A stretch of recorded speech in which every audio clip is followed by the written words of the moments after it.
Okay, so Friday I had pretty much to myself, so I had some huel with my breakfast. The drinks weren't bad, really, and frankly, it was so much easier than eating the same calories in actual food. Dad was in his last 2 weeks with his office, so he went to work, while Mum needed to go to school to sign me out of classes and whatnot. Merida and Mackenzie were in school, so the day was mine. I figured first priority, I needed to organize some sort of schedule. The easy place to start with that was Scouts. Okay, first, let's compile the list of badges I already had. First aid, camping, hiking, swimming, safety, and reading. The 6 I'd needed to be a Star Scout.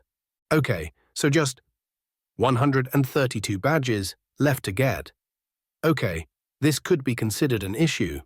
That feels like way too much, so we need to break it down before we move forward. Categories: required, non-required was too broad a net. 18 required badges for Eagle. We'll put those off in their own group, but the rest has to be broken down into components. Okay, so handcrafts. Animation, architecture, art, basketry, cooking, required, drafting. I kept going. But there was one that stood out as a problem: dog care. I mean, technically, I could go help at a shelter, but just thinking about it, I knew I would fold like an accordion. I got on the family text chain. Mom, Dad, I need to get a dog for my dog care merit badge. You can't just go volunteer at a shelter?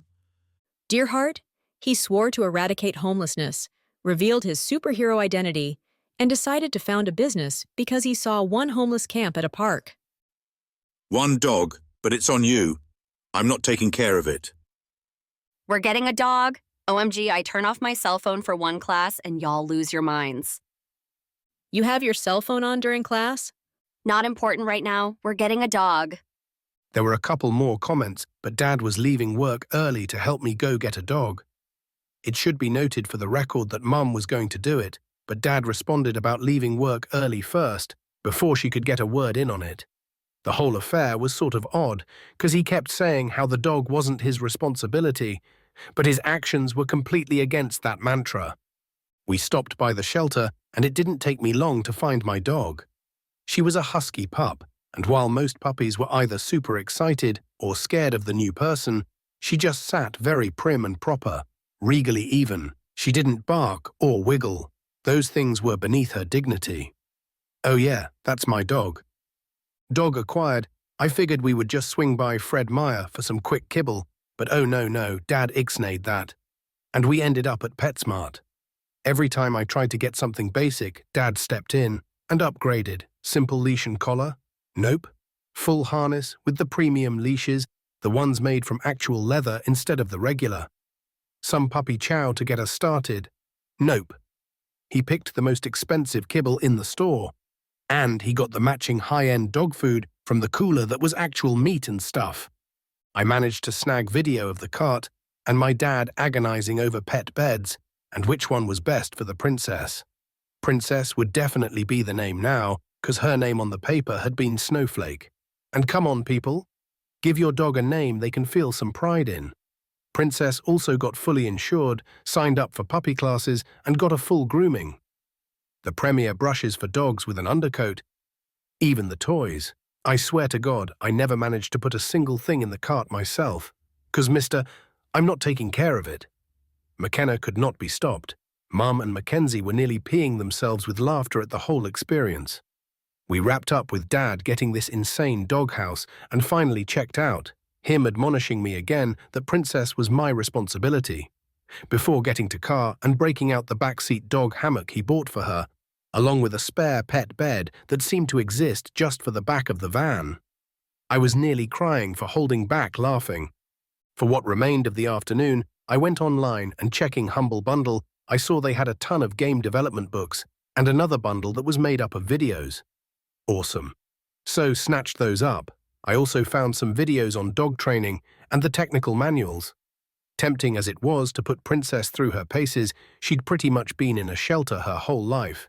So she needed time to get used to the house, eat, drink, and get used to the people. Currently, she had staked out my bed as being an essentially good spot to be in, and laid herself down there, still looking with that imperious expression on her face. I also looked up breed information.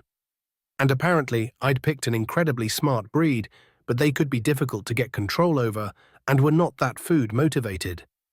Every so often, I reached over to let her smell me, then petted her.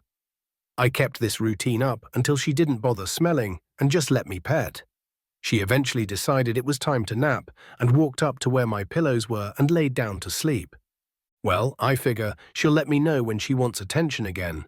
So let's get some more scouting work done. The boys of the troop had already joined the Discord and created their website accounts with a couple of clicks and some typing between classes. There were some messages from adults who needed it explained to them, so I took them through the sign-up process for Discord and got their accounts logged. Daryl would be thrilled to have everyone ready to go with the online stuff. I assigned roles and put out an initial announcement welcoming everyone to the Discord and letting them know to DM Daryl if they had questions about the site or Discord stuff. I checked email and let the Huel people know that so far I liked the product and gave them my dad's email to contact him. There were other emails from people, a number of sponsorships, and then a notification from Reddit that a new group had been created that I might be interested in. It was my superhero moniker. Why not? I clicked and went to the page where there was a lot of posts already. Some were really nice, and some were noticeably less nice. There was a whole contingent on the subreddit that were making huge speculations about my powers, what or if the limits were. And interestingly, a bunch of folks who were trying to work out hacks for the power that could increase its usage. And being honest, much as some of them were pure speculation or utter lunacy, there were a lot of good suggestions. One of the first ones was that I should be doing memory puzzles, to train my memory to the point being effectively eidetic. Another pointed out that I should be isolating my different senses, to train them specifically. The instance they used was Toph from Avatar: The Last Airbender, how she used her earthbending senses to be able to see. I mean, not an earthbender, but I mean it was otherwise a pretty decent theory.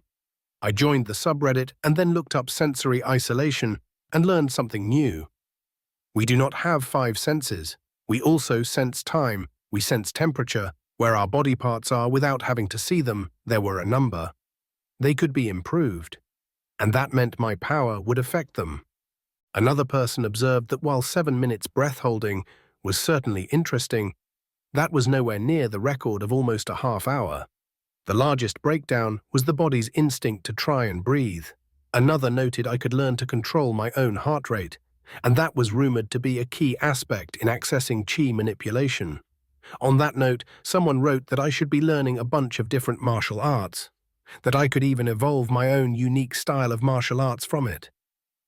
There were certainly other dojos around Portland and other styles, as well as MMA gyms that taught multiple doctrine fighting. Everyone agreed that the power was deeply broken, since it also extended to mental skills and abilities. But there were more important things than my powers to consider. I had a date, and I needed to prepare. Amy seemed really happy to go on a date with me, but her dad insisted on me coming over there Sunday. I had cheerfully offered to bring dessert. Now I could buy something really good, but, I mean, I do need my cooking merit badge, so it would be more efficient in the general sense to make something. I grabbed bags and rolled out for the Fred Meyer. While I was on the way over, I was looking over various Italian desserts, since her family is actually Italian. In point of fact, Amy herself was only second-generation American from the presentation she did in elementary school, and the impression she gave was that they were very Italian. I settled on tiramisu, the ingredients being essentially simple enough, while still also requiring some thought. Okay, so Fred Meyer had most of it, but not all. I was missing the Italian ladyfingers and the mascarpone cheese. It is, however, Portland, so getting foodie stuff wasn't exactly an impassable obstacle here. A couple of quick searches, and I found a place, jogging on over, got my last ingredients, and back home, where Merida was absolutely losing her mind that we had a dog. She didn't have a phone, so this morning when she left for school, there was no dog, nor anyone talking about getting a dog, and now bam! I memorized the recipe while I waited for the ingredients to get cold and started my first batch, which would be used on my family. Thankfully, my recipe hadn't decided to give me some thesis statement on the first time they ever enjoyed tiramisu and their college trip to Italy, 'cause Jesus, there were so many recipes that pulled that crap. This one was written by someone with the central mantra of, "Here, I don't have time to fuck around with you. Do this and don't fuck it up." First batch actually went decent, but then again, according to the recipe, it was a fairly simple dessert. I'd need to make more though. I mean, not terribly difficult, but I needed other taste testers. My dad signaled me as I was considering what I could do better. Anna had called and wanted to talk. I gave him the signal to pass me the phone. Hey, Anna. Hi, Marcus. It's been a month since your awakening, and the HAA likes us to check in and see how you're adjusting. How are you feeling? The conversation was meant to be light, just a formality. I rubbed the back of my head. Well, I'm doing okay, I guess. I learned Spanish, working on Japanese, but kanji is finicky. Did some conflict resolution, got a dog, who is now singing us the song of her people because we won't feed her our dessert. It has chocolate in it. Got banned from actively participating in family board game night. Got a girlfriend, I think started back at Scouts. Got senior patrol leader. I'm going to be making a video game with Daryl. Oh, and I don't go to school anymore. Everything but that last part, Anna took with stride, congratulating me quietly while I spoke. And then that last part. Wait, why don't you go to school? Already memorized all my textbooks before the year began, and I was apparently setting fire to the bell curve without really trying to. I think that's also why Academy isn't any good for me. Within, let's give it 3 months, I wouldn't really be learning anything anymore. I'd just be kind of chilling. I'll be taking the SATs next month to clear that. There was dead silence on the other end of the line for a moment. Quite obviously, the concept of everything coming together was likely a bit much before she started talking again. That's a lot to process, Marcus. Would you consider coming in this weekend? I know your feelings about the HAA, but we need to reevaluate your power, and we'd like to run some more tests, now that we have a better idea of what is going on with you. Fuck it, let's do it. Hey, Anna, you aren't vegan, right?